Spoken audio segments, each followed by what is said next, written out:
Good morning बच्चों। आज हम राजनीति विज्ञान के पाठ नंबर 2 एक दल के प्रभुत्व का दौर पर विस्तार से चर्चा करेंगे। टॉपिक है बेटाओ, लोकतंत्र स्थापित करने की चुनौती। भारत में लोकतंत्र स्थापित करने की चुनौती। भारत में राष्ट्र निर्माण की चुनौती के साथ ही एक और गंभीर चुनौती लोकतंत्र की स्थापना करना था। भारत में राष्ट्र निर्माण की चुनौती के साथ ही एक और गंभीर चुनौती लोकतंत्र की स्थापना करना था। भारतीय नेताओं ने लोकतंत्र की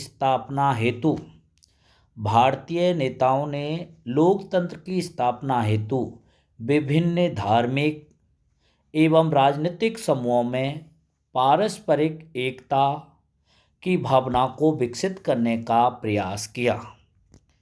भारतीय नेताओं ने लोकतंत्र की स्थापना हेतु विभिन्न धार्मिक एवं राजनीतिक समूहों में पारस्परिक एकता की भावना को विकसित करने का प्रयास किया। इसके साथ ही राजनीतिक गतिविधियों का उद्देश्य जनहित में फैसला करना निर्धारित किया गया। हमारे देश का संविधान 26 नवंबर 1949 को अंगीकृत किया गया। बेटा बहुत प्यारा क्वेश्चन है कि भारत देश का संविधान कब अंगीकृत किया गया? 26 नवंबर 1949 को। यह संविधान 26 जनवरी 1950 को लागू हुआ। मुझे आता है बेटाओ, भारतीय संविधान कब लागू किया गया? 26 जनवरी 1950 को। कब लागू हुआ बेटाओ? 26 जनवरी 1950 को। भारत के विस्तृत आकार को देखते हुए निष्पक्ष चुनावों की व्यवस्था करना भी एक गंभीर चुनौती थी। भारत का आकार बहुत बड़ा था, तो इस आकार को देखते हुए निष्पक्ष चुनावों की व्यवस्था करना भी एक गंभीर चुनौती थी। चुनाव कराने के लिए चुनाव क्षेत्रों का सीमांकन जरूरी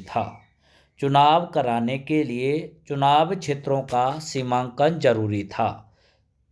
फिर मतदाता सूची अर्थात मताधिकार प्राप्त वयस्क व्यक्तियों की सूची बनाना भी आवश्यक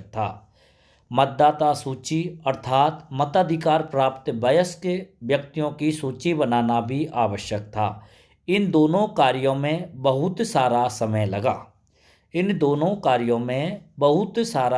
लगा। इस समय देश में 17 करोड़ मतदाता थे। कितने मतदाता थे बेटाओ? 17 करोड़। इन्हें 3200 विधायक और लोकसभा के लिए 489 सांसद चुनने थे। कितने विधायक? 3200 और सांसद 489 चुनने थे। इन मतदाताओं में केवल 15% ही साक्षर थे। जो मतदाता थे उसमें से मात्र 15% ही साक्षर यानी पढ़े लिखे थे। जनवरी 1950 में देश में चुनाव आयोग का गठन किया गया। पूछा जाता है बेटाओ, चुनाव आयोग का गठन कब हुआ था? जनवरी 1950 में। कब हुआ बेटाओ? जनवरी 1950 में। सुकुमार सेन प्रथम चुनाव आयुक्त बने। पूछा जाता है बेटाओ, प्रथम चुनाव आयुक्त किसे बनाया गया था? सुकुमार सेन को। चुनाव आयोग को मतदान की एक विशेष पद्धति के बारे में सोचना पड़ा।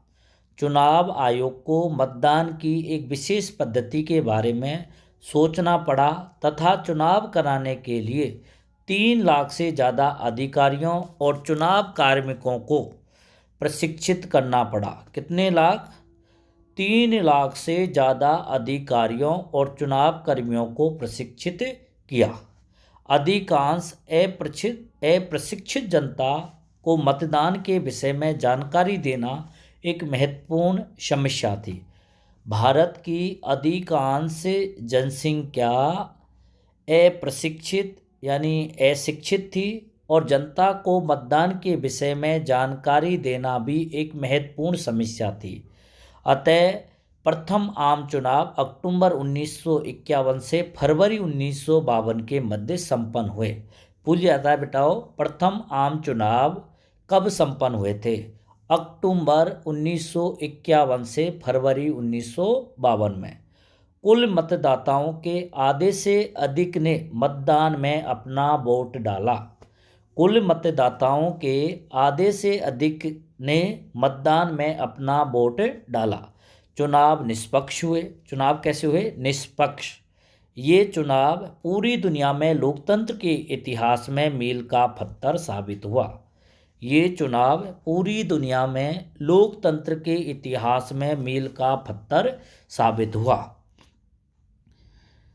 नेक्स्ट टॉपिक है बेटाओ, पहले 3 चुनावों में कांग्रेस का प्रभुत्व। पहले 3 चुनावों में कांग्रेस का प्रभुत्व। पहले आम चुनावों में कांग्रेस को आश्चर्यचकित सफलता प्राप्त हुई। पहले आम चुनावों में कांग्रेस को आश्चर्यचकित सफलता प्राप्त हुई। कांग्रेस पार्टी को स्वाधीनता संग्राम की विरासत प्राप्त थी।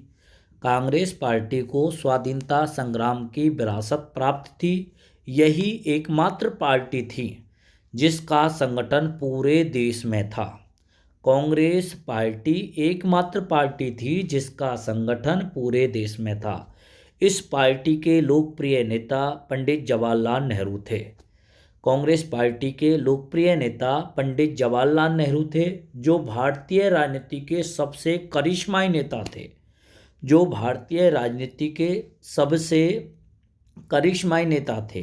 प्रथम आम चुनावों में कांग्रेस को 489 में से 364 स्थानों पर विजय प्राप्त हुई। प्रथम आम चुनाव में कांग्रेस को 489 में से 364 स्थानों पर विजय प्राप्त हुई। इस चुनाव में भारतीय कम्युनिस्ट पार्टी को द्वितीय स्थान प्राप्त हुआ। प्रथम स्थान किसको प्राप्त हुआ? भारतीय राष्ट्रीय कांग्रेस को, और दूसरा भारतीय कम्युनिस्ट पार्टी को। इस चुनाव में भारतीय कम्युनिस्ट पार्टी को द्वितीय स्थान प्राप्त हुआ। उसे कुल 16 सीटें प्राप्त हुई। कितनी सीटें? 16 सीटें। पंडित जवाहरलाल नेहरू को देश का प्रथम प्रधानमंत्री बनाया गया। पूछ लिया जाता है बेटाओ, देश का प्रथम प्रधानमंत्री किसे बनाया गया? तो आपका आंसर होगा पंडित जवाहरलाल नेहरू को। हमारे देश की चुनाव प्रणाली में सर्वाधिक वोट पाने वाले की जीत के तरीके को अपनाया गया था। हमारे देश में चुनाव प्रणाली में सर्वाधिक वोट पाने की जीत के तरीके को अपनाएगा। जो सबसे ज़्यादा वोट प्राप्त करेगा उसी की जीत होगी। दूसरा आम चुनाव 1957 में हुआ। दूसरा आम चुनाव 1957 में हुआ। तीसरा आम चुनाव 1962 में हुआ। तीसरा चुनाव कब हुआ था? 1962 में। इन चुनावों में भी कांग्रेस पार्टी ने लोकसभा में अपनी पुरानी स्थिति कायम रखी। उसे 3/4 सीटें मिली। कांग्रेस को कितनी सीटें? 3/4। दूसरे राजनीतिक दल लोकसभा में बौने साबित हुए। किसी भी राजनीतिक दल को लोकसभा में विपक्ष दल की स्थिति प्राप्त नहीं हुई। किसी भी राजनीतिक दल को लोकसभा में विपक्ष दल की स्थिति प्राप्त नहीं हुई। नेक्स्ट टॉपिक है बेटाओ, कांग्रेस के प्रभुत्व की प्रकृति। कांग्रेस के प्रभुत्व की प्रकृति। भारत में कांग्रेस पार्टी की असाधारण सफलता की जड़ें स्वाधीनता संग्राम की विरासत में हैं। भारत में कांग्रेस पार्टी की असाधारण सफलता की जड़ें स्वाधीनता संग्राम की विरासत में हैं। कांग्रेस पार्टी को राष्ट्रीय आंदोलन के वारिस के रूप में देखा गया। कांग्रेस पार्टी को राष्ट्रीय आंदोलन के वारिस के रूप में देखा गया। आज़ादी के आंदोलन में अग्रणीय रहे उनके नेता अब कांग्रेस के उम्मीदवार के चुनाव में लड़ रहे थे। आज़ादी के आंदोलन में अग्रणीय रहे उनके नेता अब कांग्रेस के उम्मीदवार के रूप में चुनाव लड़ रहे थे। कांग्रेस पहले से ही एक सुसंगठित पार्टी थी। कांग्रेस पहले से ही एक सुसंगठित पार्टी थी। बाकी दल कांग्रेस के सामने बौने साबित हो रहे थे। 1952 से 1967 तक भारतीय कांग्रेस पार्टी के प्रभुत्व के दौर से गुजरा। 1952 से 1967 तक भारत कांग्रेस पार्टी के प्रभुत्व के दौर से गुजरा। भारत का एक पार्टी प्रभुत्व दूसरे देशों के एक पार्टी प्रभुत्व से भिन्न था, क्योंकि भारत का एक पार्टी प्रभुत्व दूसरे देशों के पार्टी प्रभुत्व से भिन्न था। क्यों? नंबर 1, अन्य देशों में एक पार्टी प्रभुत्व लोकतंत्र की कीमत पर कायम हुआ। अन्य देशों में एक पार्टी प्रभुत्व लोकतंत्र की कीमत पर कायम हुआ, जबकि भारत में एक पार्टी प्रभुत्व लोकतांत्रिक स्थितियों में कायम हुआ। जबकि भारत में एक पार्टी प्रभुत्व लोकतांत्रिक स्थितियों में कायम हुआ। पॉइंट नंबर 2, अन्य देशों में एक पार्टी प्रभुत्व संविधान में एक पार्टी को ही शासन की अनुमति देने या कानूनी व सैन्य उपायों के चलते कायम हुआ।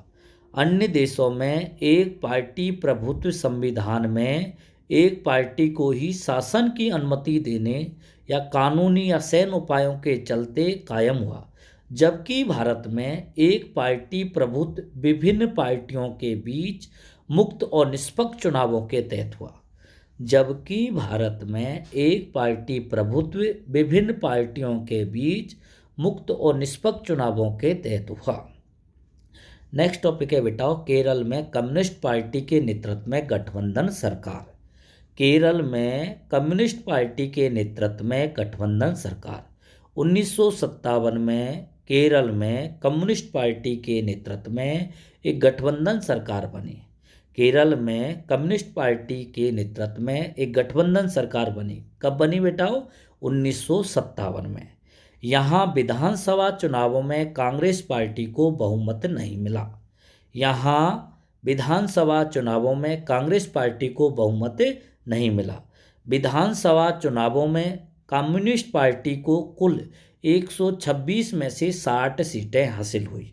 विधानसभा चुनावों में कम्युनिस्ट पार्टी को कुल 126 सीटों में से 60 सीटें प्राप्त हुई।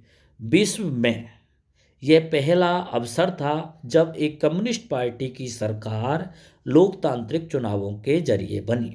विश्व में यह पहला अवसर था जब एक कम्युनिस्ट पार्टी की सरकार लोकतांत्रिक चुनावों के जरिए बनी। नेक्स्ट टॉपिक है बेटा, चुनाव प्रणाली। भारत की चुनाव प्रणाली में सर्वाधिक वोट पाने वाले की जीत के जिस तरीके को अपनाया गया, कौन से? सर्वाधिक वोट पाने वाले की जीत। ये प्रणाली कांग्रेस पार्टी के पक्ष में सिद्ध हुई। किसके पक्ष में? कांग्रेस पार्टी के पक्ष में। नेक्स्ट टॉपिक है बेटाओ, कांग्रेस एक सामाजिक और विचारधारात्मक गठबंधन के रूप में। कांग्रेस एक सामाजिक और विचारधारात्मक गठबंधन के रूप में। नंबर 1, कांग्रेस का जन्म 1885 में हुआ था। कब हुआ था? 1885 में A.O. हुम के द्वारा। इस समय यह नवशिक्षित, कामकाजी और व्यापारिक वर्गों का एक हित समूह भरती। इस समय यह नवशिक्षित, कामकाजी और व्यापारिक वर्गों का एक हित समूह भरती, लेकिन 20वीं सदी में इसने जन आंदोलन का रूप ले लिया। किसका? जन आंदोलन का। इस कारण से कांग्रेस ने एक जनव्यापी राजनीतिक पार्टी का रूप ले लिया। कैसी पार्टी? जनव्यापी राजनीतिक पार्टी। राजनीतिक व्यवस्था में इसका दबदबा कायम हुआ। राजनीतिक व्यवस्था में इसका दबदबा कायम हुआ। आज़ादी के समय तक कांग्रेस एक सतरंगी सामाजिक गठबंधन की शक्ल ग्रहण कर चुकी थी। आज़ादी के समय तक कांग्रेस एक सतरंगी सामाजिक गठबंधन की शक्ल ग्रहण कर चुकी थी। नंबर 2, कांग्रेस ने अपने अंदर क्रांतिकारी, शांतिवादी, कंजर्वेटिव, रेडिकल, गर्मपंथी, नरमपंथी, दक्षिणपंथी, क्रांतिकारी, वामपंथी और हर धारा के मध्यम मार्गियों को समाहित किया। कांग्रेस ने अपने अंदर क्रांतिकारी, शांतिवादी, कंजर्वेटिव, रेडिकल, गर्मपंथी, नरमपंथी, दक्षिणपंथी, क्रांतिकारी वामपंथी हर धारा के मध्यम वर्गियों को समाहित किया। कांग्रेस एक मंच की तरह थी। कांग्रेस एक मंच की तरह थी जिस पर अनेक समूह, हित और राजनीतिक दल तक आ जुड़ते थे। जिस पर अनेक समूह, हित, राजनीतिक दल तक आ जुड़ते थे और राष्ट्रीय आंदोलन में भाग लेते थे।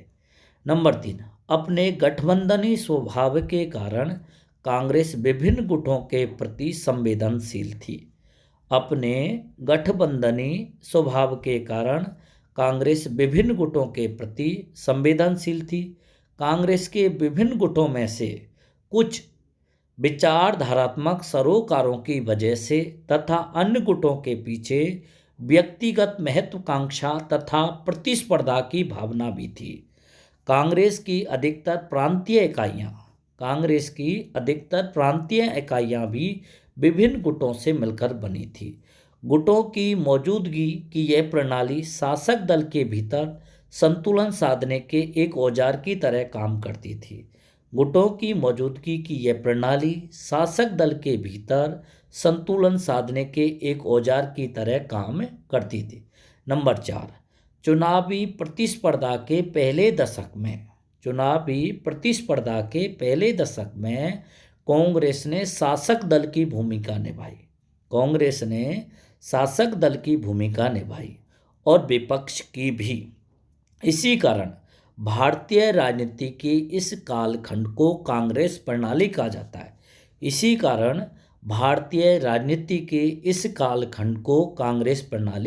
कहा जाता है। नेक्स्ट टॉपिक है बेटा कम्युनिस्ट पार्टी ऑफ इंडिया।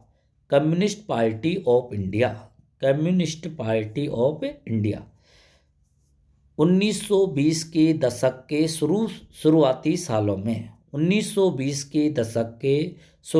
सालों में भारत के विभिन्न हिस्सों में साम्यवादी समूह यानी कम्युनिस्ट ग्रुप उभरे। ये रूस की बोल्शेविक क्रांति से प्रेरित थे। किस क्रांति से? रूस की बोल्शेविक क्रांति कब हुई थी? 1917 में। और देश की समस्याओं के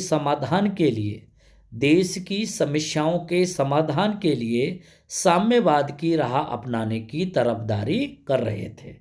1935 से साम्यवादियों ने मुख्यतः भारतीय राष्ट्रीय कांग्रेस के दायरे में रहकर काम किया।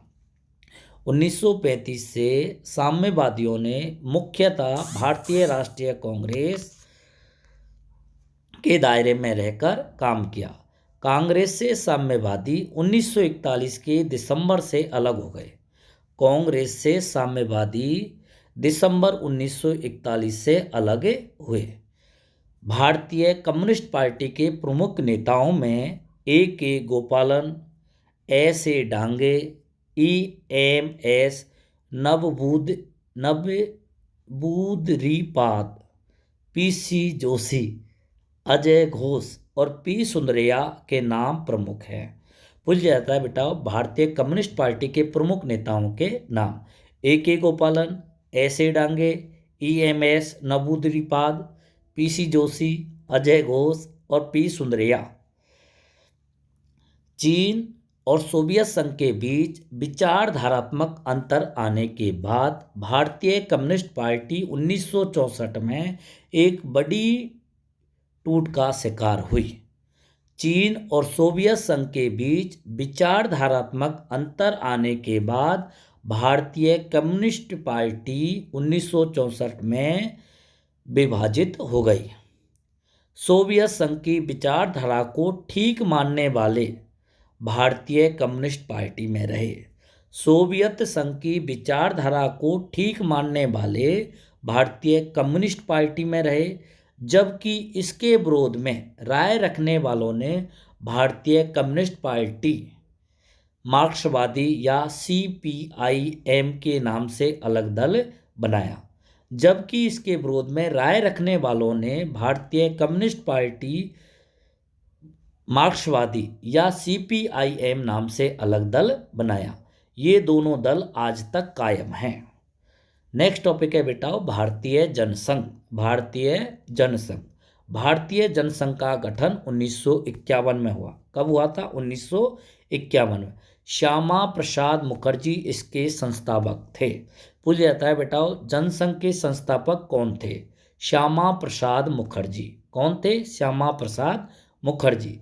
इस दल की जड़ें आज़ादी से पहले सक्रिय राष्ट्रीय स्वयंसेवक संघ आरएसएस और हिंदू महासभा में खोजी जा सकती हैं। जनसंघ दल की जड़ें आज़ादी से पहले सक्रिय राष्ट्रीय स्वयंसेवक संघ आरएसएस और हिंदू महासभा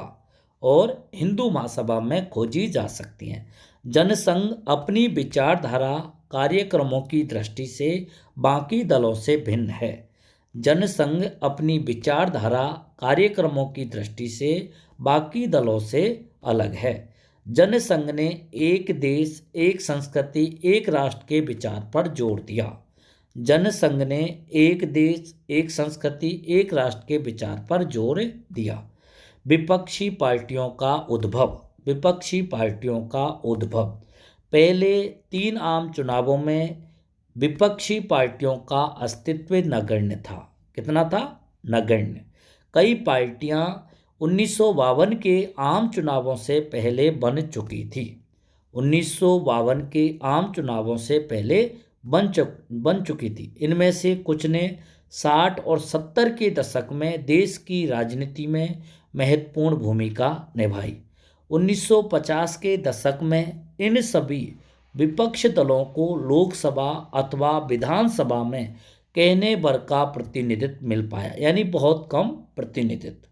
प्रारंभिक वर्षों में कांग्रेस और विपक्षी दलों के नेताओं के बीच पारस्परिक सम्मान का गहरा भाव था। पारस्परिक सम्मान का गहरा भाव था।